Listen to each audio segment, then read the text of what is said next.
Hello, all, and welcome to Bennis Stories, a series of interviews with people who knew, loved, were influenced by, worked with, wrote with, were students and mentees of Warren Bennis. This is Kate Bennis. I'm Warren's daughter. This series is created for the Warren Bennis Leadership Institute at the University of Cincinnati's Lindner College of Business. My partner in this endeavor is Betsy Myers.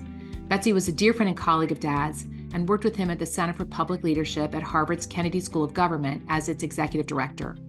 She has also been a senior advisor to both President Clinton and President Obama and is a senior advisor to the Warren Bennis Leadership Institute. Today, Betsy and I are delighted to welcome Cynthia Cherrey. Cynthia first met Dad when she was teaching at USC with him in the business school. And as you'll hear, she and Dad were part of the original group starting the International Leadership Association, where she is now president and CEO. The International Leadership Association is a global community committed to increasing quality research, teaching, and practices of leadership, contributing to the common good around the world. Previously, Cynthia served as lecturer at the Woodrow Wilson School of Public and International Affairs and vice president for campus life at Princeton University. She is a fellow at the World Business Academy, a Royal Society for the Arts Fellow, and a recipient of the J.W. Fulbright Scholarship. Welcome, Cynthia. Hi, Cynthia. Betsy and I are here with Cynthia Cherrey, and we are so excited to have you. We wanted to start off asking a little bit about just how you knew Dad. And can we just start there?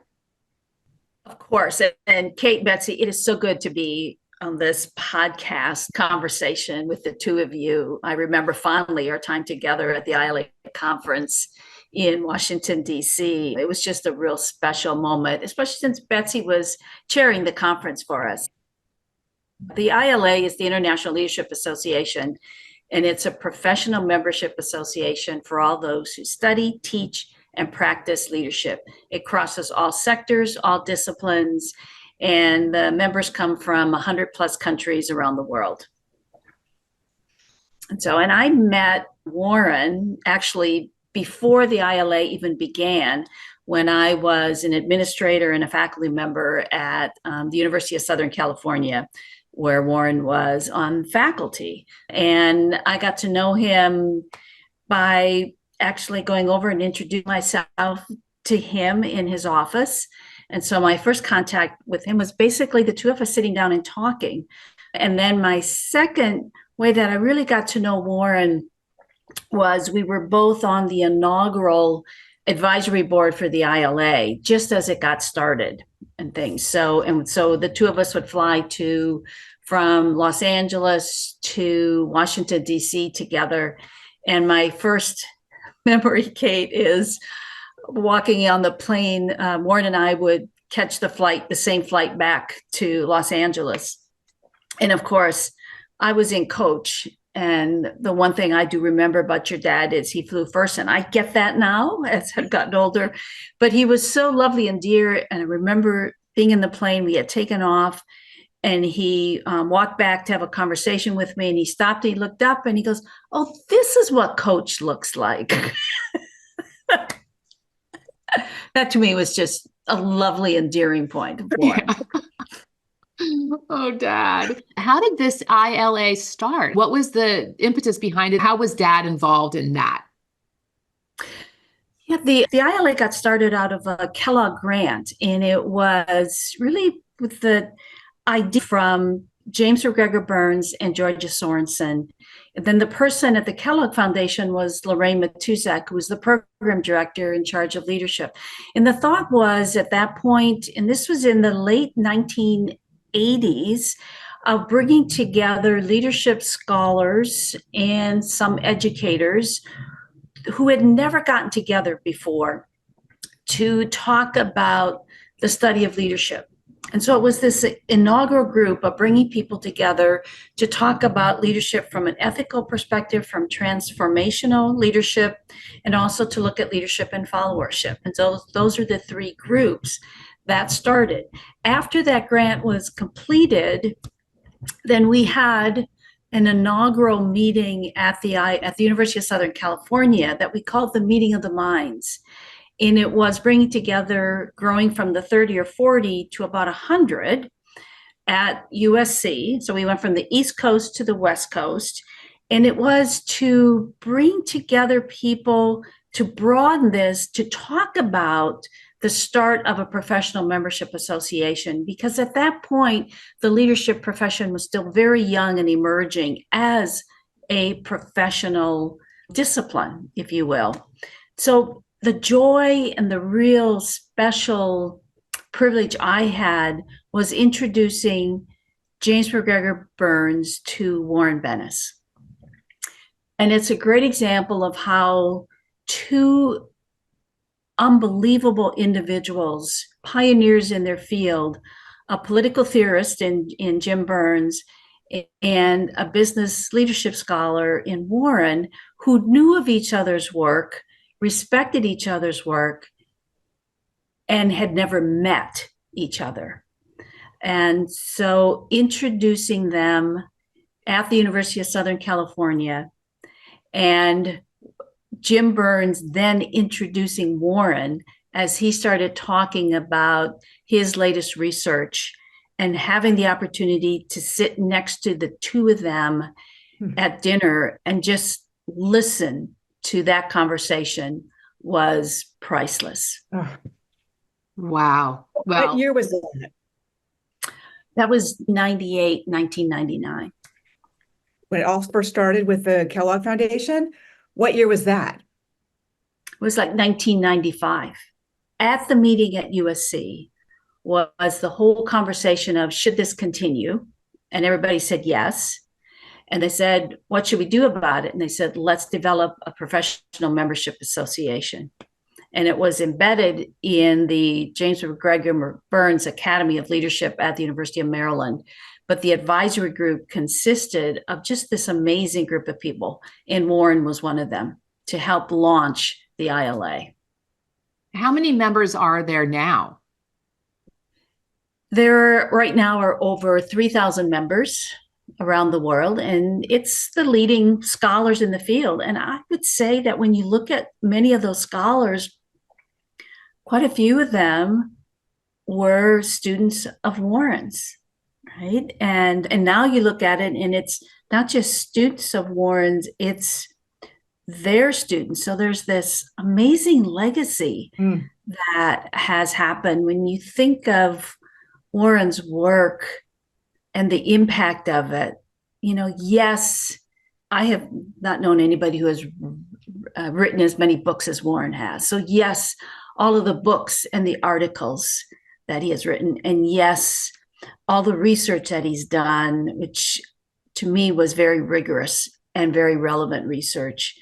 But the amazing legacy and impact are all of the emerging scholars who he either mentored, worked with, or they were so inspired by his work that they went into the leadership field. And then all of the students who he taught as well. To me, that's the legacy. It's his living legacy. It's his personal legacy of all the lives he has touched. That is so beautiful. I love that. He once said to me when he was getting pretty old, he said, you know, I'm a pretty good speaker. I like writing, but really what I'm good at is teaching. He really loved teaching. He thought it was really important. He loved it. He loved it.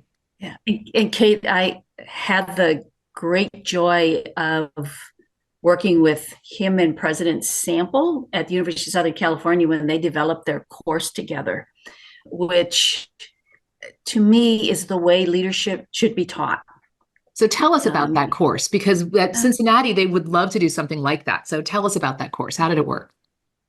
And in fact, at ILA, I would always want to emulate and have the two of them come, and we never quite got that far. But what they did is they developed this content that was rich in theory, but they tied it to practice.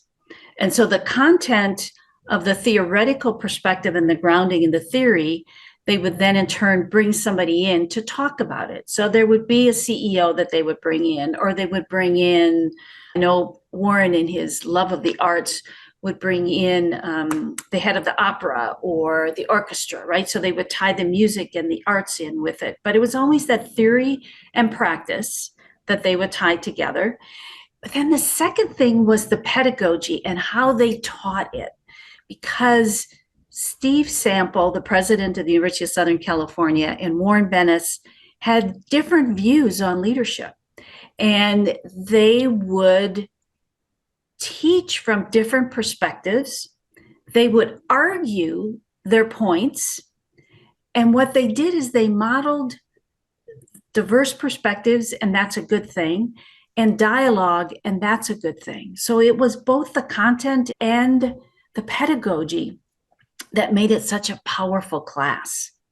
And actually, the first year they taught it, they also asked every student to write a personal statement. And this is so Warren, right? To talk about a personal statement as to what you know about yourself and what you wanted to learn from this class. So the very first year when this class was taught and they opened it up, very few people signed up. And I got a call from the president's office that said, Cynthia, can you help us?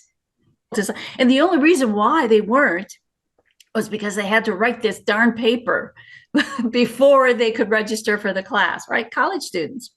But after that first year, and it was a full class, oh my God, the word of mouth, it always had 100+ student wait list to get into that class. And I believe it was capped out at 30 or 40 students each year.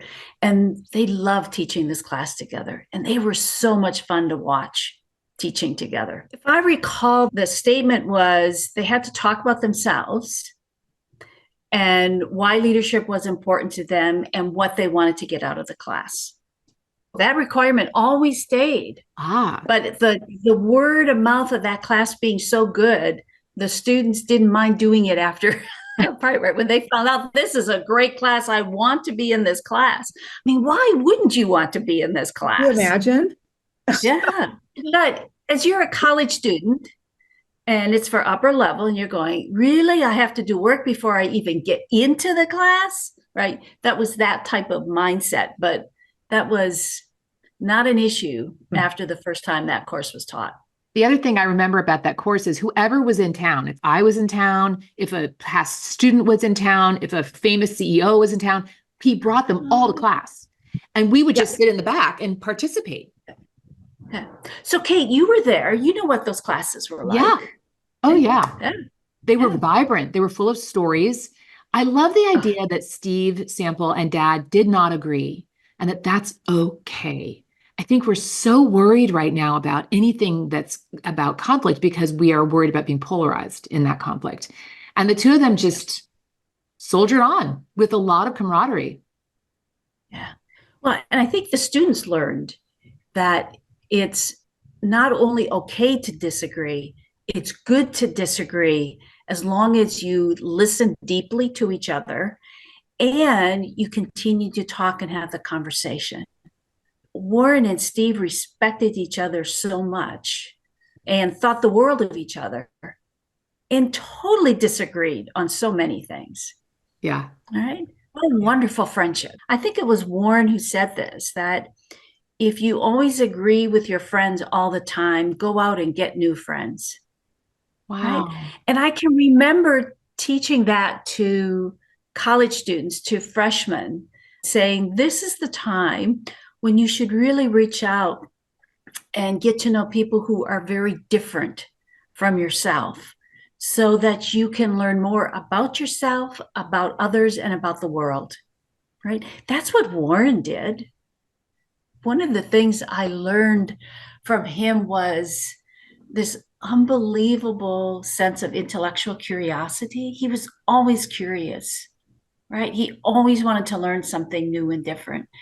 And the other thing I learned from him was vulnerability, right? He was able to be vulnerable, talk about his mistakes. And in fact, in many ways, he used to laughingly say, I made a career out of learning from my mistakes, talking about my mistakes, and writing about my mistakes. What a beautiful sense of vulnerability that many of us don't have. And so all the things that you all are talking about, vulnerability, curiosity, intellectual curiosity, all those things that are all important today. I have to remember which book this is. but it's when he went through and people were talking about leadership in the modern world. And he comes back and he says, reflecting on my writing and on these 5 pieces, these are my 2 points. One is leadership is more important than ever. He said, 2, there are threats that are more dominant today than they were 10 years ago. And those are nuclear or biological war, either accidental or intentional. 2, a global epidemic. 3, he called it tribalism, but how factionalized the world is getting. And then the 4th was leadership in our human institutions. And if we can't work on number 4, we are going to not be able to solve the threats of 1, 2, and 3. I read that again, and then I reread it, and I go, oh my God. And this was like, I don't remember the exact year, Betsy, but it's like 2000, 2007. Yeah, it's about 2007. So less than 20 years ago, or yeah, about 20 years ago, he's making these unbelievable predictions that they're so spot on. You know how you have those little personal notes on him, and it's yes. So this is the challenges of leadership in the modern world. And if you go back and look at it, it's on page 353 in his Essential Bennis. But he said, after reading the contributions of the 5 leadership scholars in this issue and rereading them a few more times, and then having the time to reflect on them, right? That's so Warren. I am convinced more than ever of 2 things. The first is that we are learning more and more every day about this more important and urgent subject. And then the second is my heartfelt conviction that the 4 most important threats facing the world today are: 1, a nuclear or biological catastrophe, whether deliberate or accidental; B, a worldwide epidemic; C, tribalism and its cruel offspring, assimilation. And all 3 of these are more likely than a decade before. And finally, D, the leadership of our human institutions. Without exemplary leadership, solving the first 3 problems will be impossible. I had bookmarked it with one of his little notes that he sends you now and then. And so it popped open when I said, okay, and it just popped open on that page. Wow. That's a wow. Think about that. That's a wow. It's wow. Oh my God. I was sharing with somebody, we were talking about Warren and telling stories, and I was telling the story of how I was meeting Warren for lunch, and it was at Shutters, one of his favorite restaurants to go. I was going to London, and I was meeting with Warren to get his advice on who I should meet with. So, and Jim, my husband, went with me, and we were sitting at lunch, and Warren started giving me names of people and where they work. And I am sitting there, and when he got up to 5 or 6, I could retain, but I did not have anything to write on. So I'm okay. But then Warren kept going with more connections, and I'm going, oh, how am I going to remember this? And all of a sudden he stops and he goes, Cynthia, do you have pen and paper? I said, no, I don't. So Jim, my husband, pulls out his pen, and I'm now starting to write things on the napkin. So at the very end of the lunch, right, and I have all these scribbled notes. And then he asked Jim, he said, well, thank you for the pen. And then Warren said, Jim, do you have my book? And I had his book, but of course, Jim says, no, I don't have your book. So Warren writes a note in Jim's book that says, "What a pleasant lunch. Thank you so much." Blah, blah, blah, blah. And then he says, "And would you please politely, of course, inform my dear friend that the next time she invites me to lunch, even if you're paying, that she can please bring paper and pencil. Happy holidays." I think some of the work that Warren did laid the groundwork for starting to think about and look at leadership from these different perspectives and from a global perspective, right? In some of his work, he kept saying there needs to be more work done on leadership in a global context and a global mindset. And he highlighted the Globe Project, which got some of its roots and start in its initial sharing with Bob House at an ILA conference where they tested out some of these initial ideas. But Warren talked about the Globe Project as the start of thinking about this work. And many of his folks, people who were working with him, were starting to think about things globally. So that's the first one. And I think the second one is he would talk about and think more about and the media and leadership and technology. My sense is that Warren would have been at the forefront of leadership in the AI that's taking place. Very much so. Very much so. Oh, that's so interesting. In what way? How do you mean how to lead the innovation in a way that is ethical, or in what way would he be involved?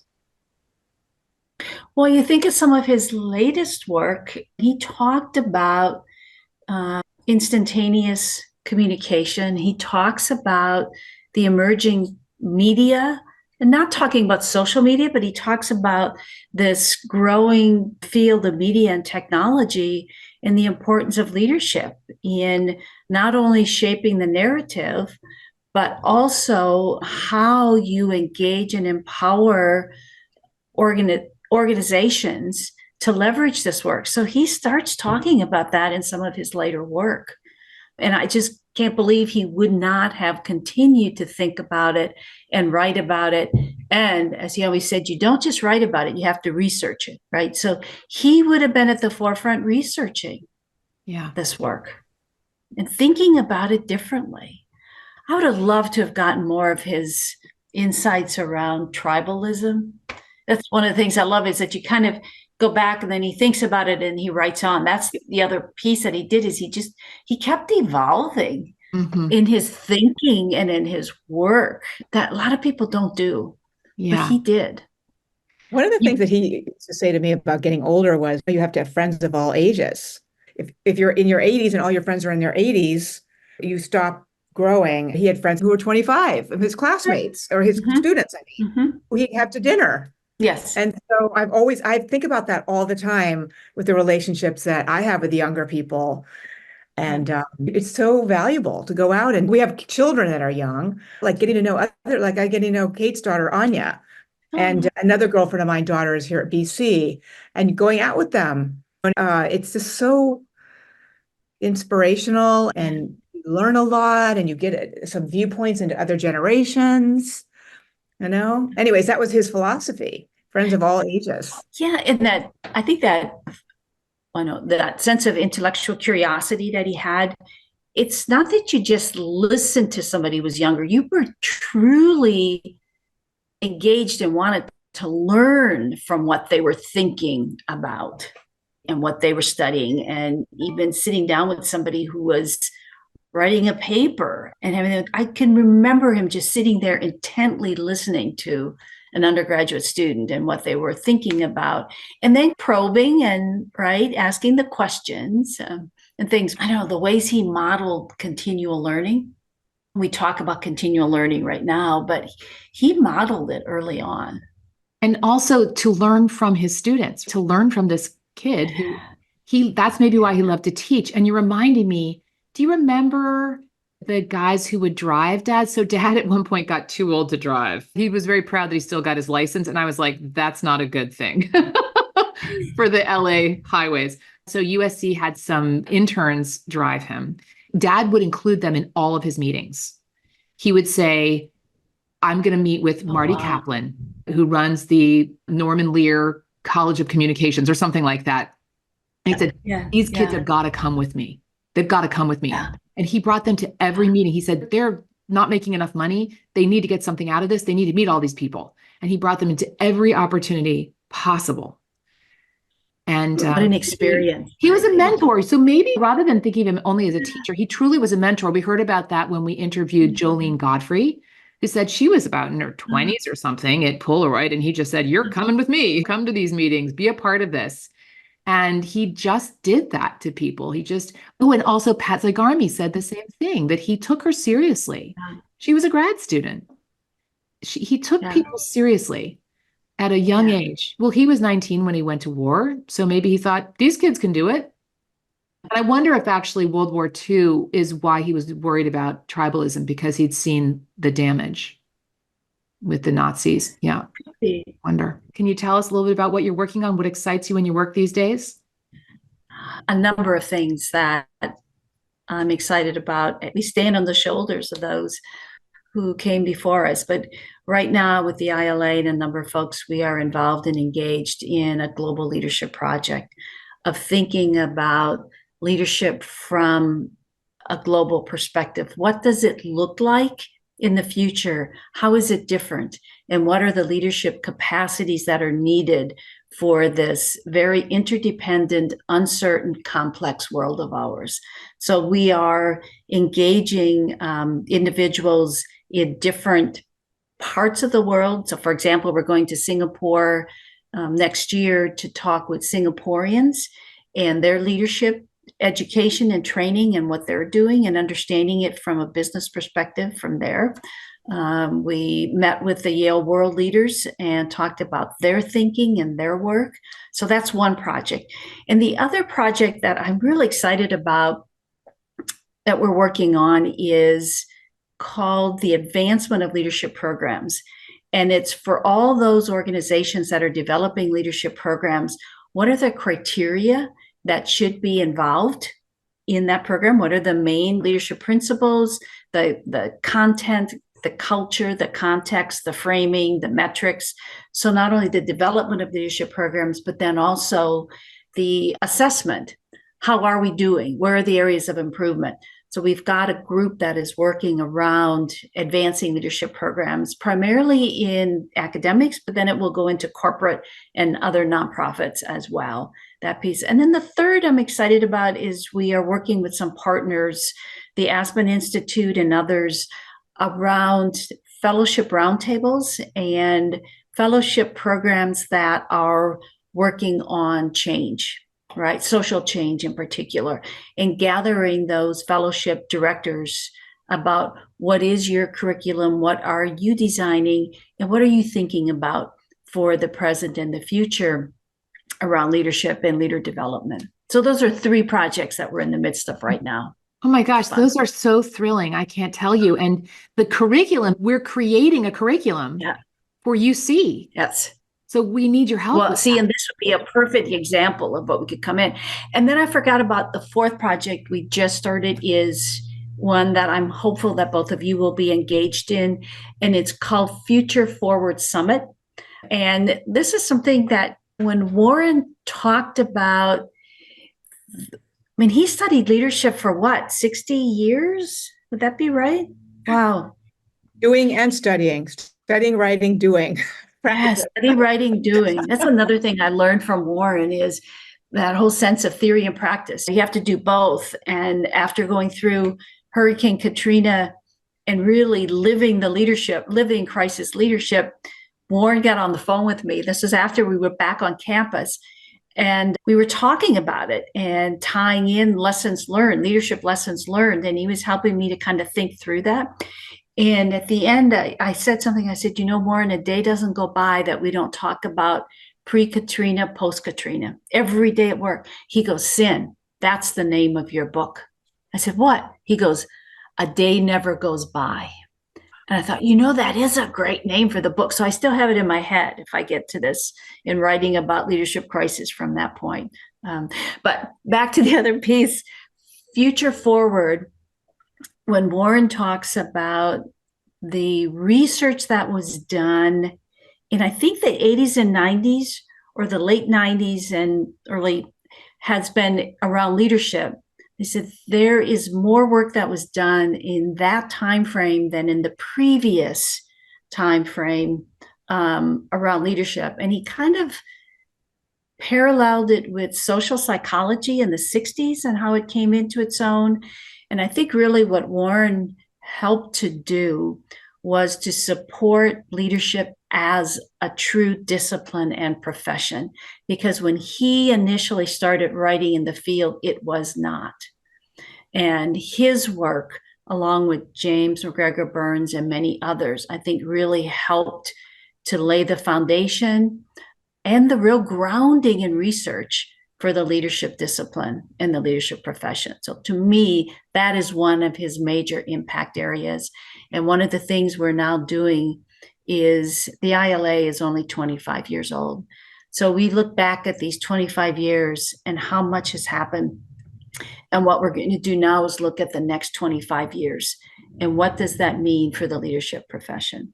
So I'm hopeful that the two of you will be involved and engaged with that work with us. Well, that sounds thrilling. It sounds thrilling. And all of this is so incredibly intertwined with the work that we're hoping to do at the University of Cincinnati, because the goal is that every one of the students, from the undergraduates to the graduates, and I think it's, I don't know, I keep fudging the number, but I think it's like 40,000 or 45,000. I can't remember. It's a lot of students, that all of them would have leadership training. And if we were going to start with the main points that you think, and you're really thinking about this deeply, that should be in any curriculum, the things we've heard are self-knowledge, which you mentioned as well, with that essay he asked the students to write. The first thing is tell us about yourself, right? So self-knowledge, of course, things like conflict resolution, noticing the context, being very aware of the context. But from your point of view, Cynthia, knowing dad and also thinking hard about how to best teach leadership, what are the things that you really think we should include? I'll take this from two different perspectives. One is one of my favorite books that Warren co-authored, which I know wasn't one of his best-selling one, but it was my favorite, was Beyond Leadership. And he did that with two other individuals, but it had more of a global perspective. And in that book, they talk about context, they talk about uncertainty, they talk about the importance of looking at global issues, and they talk about ambiguity and adaptability. And to me, those are all important capacities and important to study in a leadership course or series of leadership courses, right? So that piece, I think, was very far-reaching and forward-thinking. And what you mentioned, Kate, around understanding of self-leadership, and then that sense of other, and then leadership at an organizational level, at a community level, and then at a nation state and a global. I think looking at the interconnectivity, the interdependence of all of those, because nothing exists in a vacuum anymore. The other thing I learned from Warren is the interdisciplinary approach.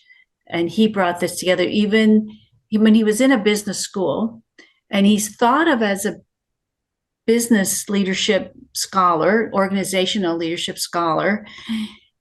And we don't give him enough credit for how he, in all of his writings, brings in different disciplines and different sectors. I mean, he does talk about the arts, he talks about the humanities, and he does it both as he talks about corporate CEOs, but he talks about it through the examples that he uses that are just rich from other disciplines and experiences, which when you study leadership, you have to bring in other disciplines and other perspectives. And so he does that. The other piece I would talk about, and this is a shout out to the ILA and the work of ILA members, is this framing of leadership principles, which was a very global perspective of every leadership program should have within it, thinking about the content, the conceptual framework, the context. So you have to bring in the culture from the cultural, and it has to look at the pedagogy. How are you teaching it? The different ways of teaching, the different ways of learning. And the fifth is around what are your outcomes, your metrics, your assessment. So 5 main areas that should be involved in a framing for every leadership program and curriculum. I was just looking up a poem by Lao Tzu that reminded me of what you were talking about in starting with the self. And you guys probably have heard this poem. It's called A Poem for Peace. If there is right in the soul, there will be beauty in the person. If there is beauty in the person, there will be harmony in the home. If there is harmony in the home, there will be order in the nation. If there is order in the nation, there will be peace in the world. And Cynthia, as you were talking about starting with the self and moving out, that's exactly what it reminded me of. It's sort of empowering, actually, to think that we can start here with something we can have control over. And I'm thinking about students right now feeling so out of control, like feeling they have control over nothing in this crazy world with gun violence and climate change. And so to feel that we can start somewhere is really, really important. Yeah, that was beautiful, Kate. Thank you for sharing that. That was powerful. Guys, there's this really interesting article that was written in January 30th of the New York Times. And it says, more than ever, teenagers see future as bleak. So it's a really interesting article. And they're talking about the major driver of the mental health crisis. And this came from chief of the Division of Child and Adolescent Psychiatry at Georgetown. The digitization of our lives and the social media in particular. Teenagers agree. Anyways, but it's talking all this kind of the struggles that our children are having. So you think the importance of this program at a university, if we can start talking about the self-knowledge, the personal purpose, your passion.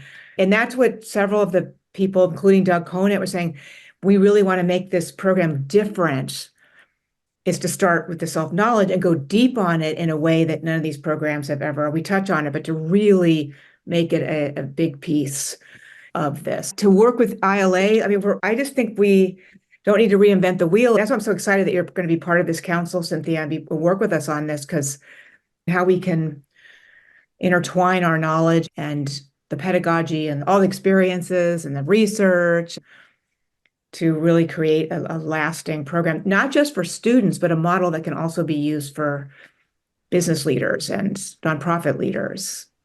It sounds like this study of leadership is really giving people agency in a time when we tend to feel hopeless, right? That we can do something and we're going to give you the skills to do it. We were talking about the world epidemic, the head of the World Health Organization. He had said that the crisis is not the epidemic. The real crisis in the world is a lack of leadership around the pandemic. And I'm thinking, oh my God, that goes back to what Warren had said. It's the lack of leadership around it. So I feel honored to be a part of this advisory council and to continue this important work. Warren did so much in the field that it's an honor to continue to make sure that we honor his work and build off of his work for the greater good, right? Because we need that now more than ever. Yeah. Thank you, Cynthia. Yeah. Thank you. I know I've said this before, but there's a quote that, Charles Handy, do you know that name? Oh, I love Charles Handy. Yes. He was probably one of the people Dad wanted you to write down in London. I'm sure. Yes, it was. And him, I would always remember. Yes. And Charles said, when I saw him a few years ago in London, I said, what are you working on? And he said, I'm writing a book for my grandchildren. And I said, what is it about? And he said, I want them to do what they do best, to the best of their ability, for the good of others. If I could live by that credo, right? Charles was so important to Warren. That so sums up, doesn't it? In like 3 sentences. Do what you do best, to the best of your ability, for the good of others is the key. And that's service, that's servant leadership. And I worry that that's not what I see being the primary reason people go into leadership. That may be the theme of your podcast. Maybe. Hey, Cynthia, thank you so much.